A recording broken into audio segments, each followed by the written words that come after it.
All right, welcome to yet another edition of Who Is This Person Singing at My Church? Who is this person?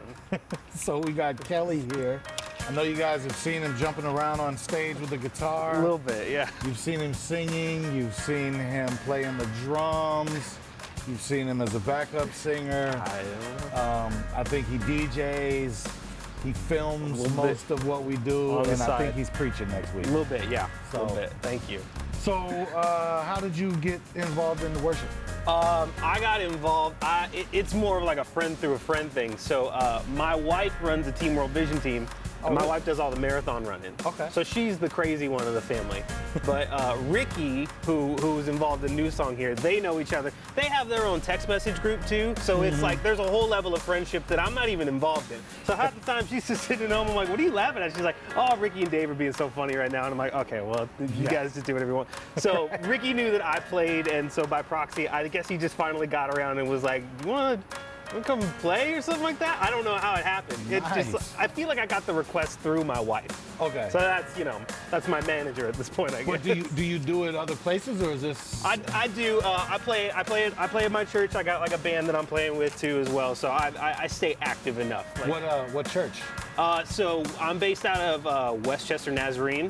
Shout out Johnny Huddle, who also runs some Team World Vision stuff going on there. Yeah. And so I've been playing there, and then we actually shared the building because Hope, one of the Hope Chapel churches, Hope Chapel Del Rey, shares the building with them. So I originally came from Hope Chapel, shared a building with Nazarene Church. I was like, you guys seem like you need a guitar player, and then I just kind of go where people eventually called me, like, hey, we heard you play. Like, oh, you found out. Like, all right, whatever you want. Let's do the thing.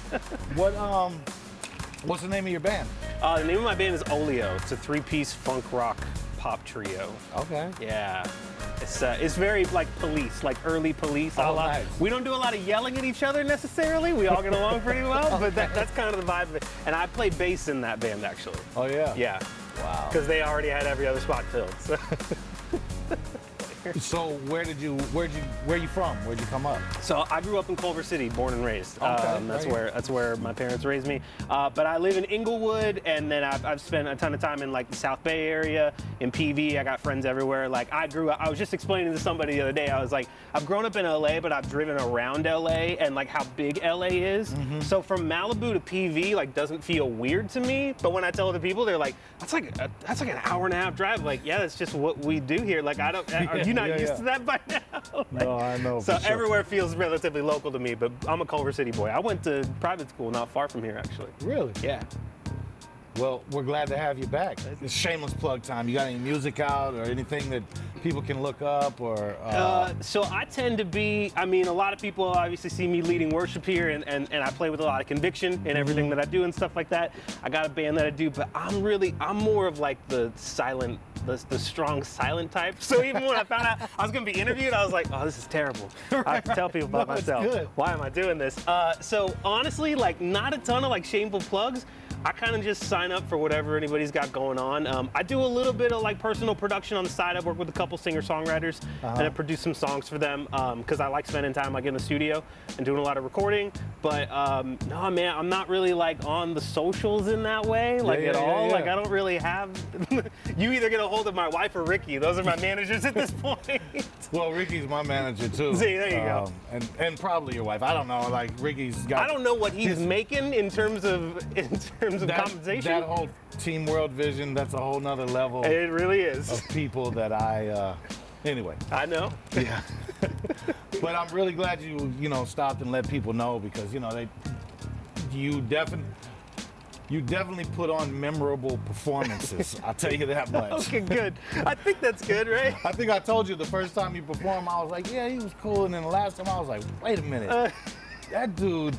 That's what it's about right there, and it's great. I mean, you seem to kind of cross genres, and still put the passion of the word in what you do, and it's dope, man. I mean, for me, like I grew up playing in church, so my mom was a worship leader growing up, and then I married into a pastor's kid, so like I also grew up in church and stuff like that. So I got used to playing in the worship team and stuff like pretty young. Like I was like 18 when I was playing regularly with our team, and so then I kind of just transferred a lot of like the I guess, talents and like the nuances when I started playing more live shows.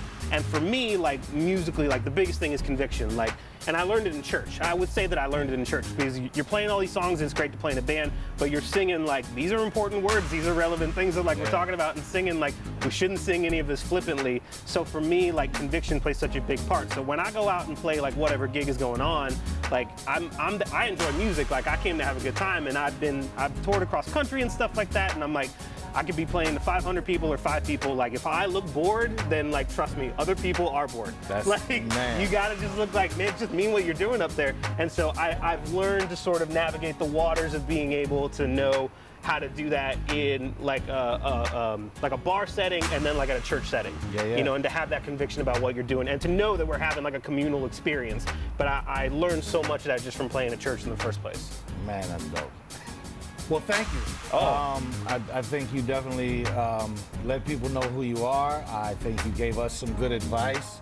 I think the next person that gets on stage, if they watch this, they're going to remember what you said about playing with conviction. Okay, good. And if they don't, I'll remind them. That's because good. I'm on one of the I'd cameras. appreciate that. But all right, I think that's it. No cool ending. Peace.